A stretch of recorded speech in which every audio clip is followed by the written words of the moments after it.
All right guys, welcome back. My name is Jeff Cordero and today we're out here with another video. Came across the video on YouTube by another company that was promoting improvements you can make to your bow, and who doesn't want to make improvements to their bow. What this one is a string stop. This is a string stop by Aerobump. It's supposed to increase the performance of the bow. I've heard some pretty tall claims on this string stop, so we're gonna test it out today. This string stop, it's made out of titanium, which the one on the bow currently is made out of carbon. Titanium has a much less, it dampens vibrations way better than carbon. It's like 99.5% vibration dampening versus carbon, where carbon's like 99% transmission of vibration. So already there, you're going to a titanium string stop. It's supposed to kill vibration. But this string stop here is the Aerobump by Firenock, and it has two 91-degree bends.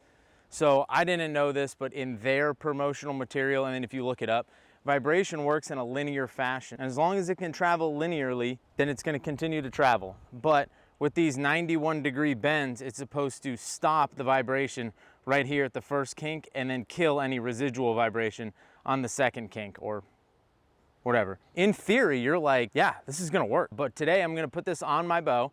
I'm going to do a few controls here with the stock string stop that comes on these Matthews.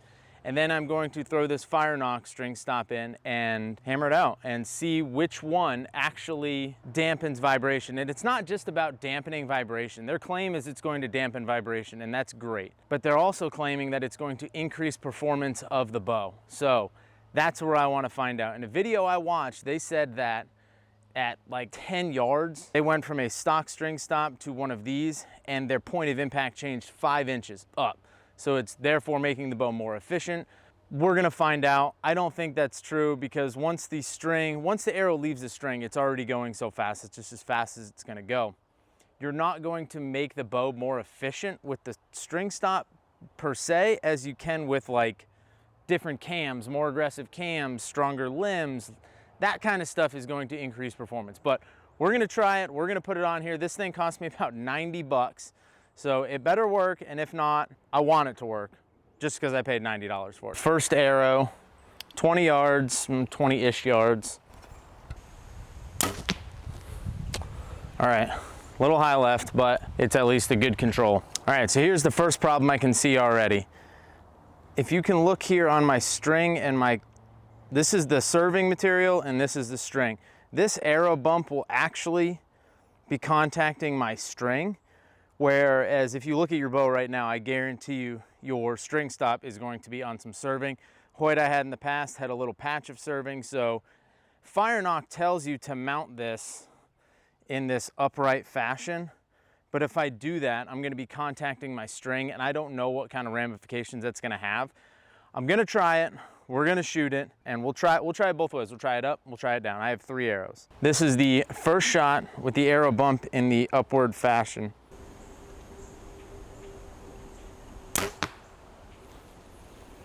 Doesn't really look like it did anything. It's maybe an inch to the right, but that was probably just me, but it's still on the same horizontal plane. I don't feel like I had any less vibration in the bow. Definitely wasn't more. Let's spin this around so it's not slamming into my string.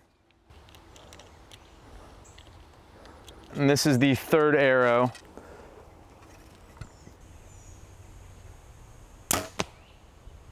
Yeah, I mean,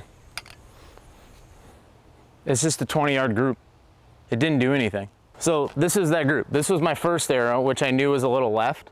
And this was my second arrow, and this is my third arrow. Let's go back to 40. Let's just make a big jump. Let's go to 40, shoot all 3 configurations again, and see if that does anything. I think the claim that this moved the point of impact up 5 inches at 10 yards is bullshit, but we're gonna go back to 40 yards. It's gonna have to prove to me that it does work. 40 yards, I have the stock Aerobump, or the stock string stop, back on the bow.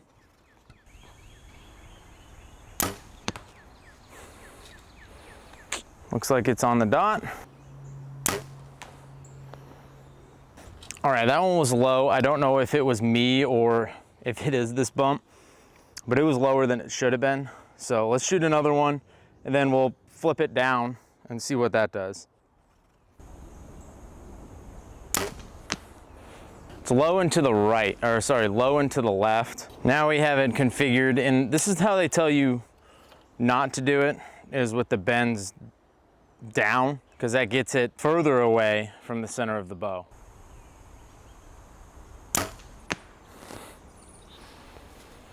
All right, let's go check out this group. So this was my first arrow with the stock string bump. My second one was down here with it in the upward configuration.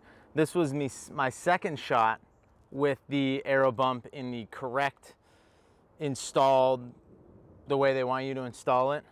And this was the third arrow. This is with the string bump with the two bends facing downward at 40 yards. So if this had any improvement on like feet per second or performance of the bow, this arrow should be up here. But it's not. Hell, even it should be here. But still, even if the arrow was right here, this would just be a good 40-yard group.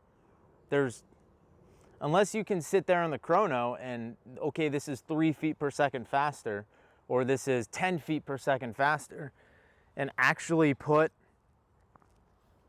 measurable claims to it's going to dampen vibration and increase performance. I'm not seeing any performance more than what the stock string stop is getting me. So is it worth $90?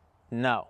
If you have an older bow that maybe has a lot of vibration in it, would this help? Maybe. I don't have an older bow. I was purely going for the performance gain. This Matthews V3X is already dead, just like the Hoyts are this year, just like the PSEs are.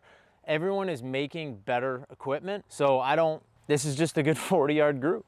It's just a $90 piece of titanium that you're putting on your bow. In my opinion, it didn't really help me. So, but that's just my opinion. If you guys found this video helpful, hit that like button down below, smash that subscribe button, and we'll catch you next week on the next video.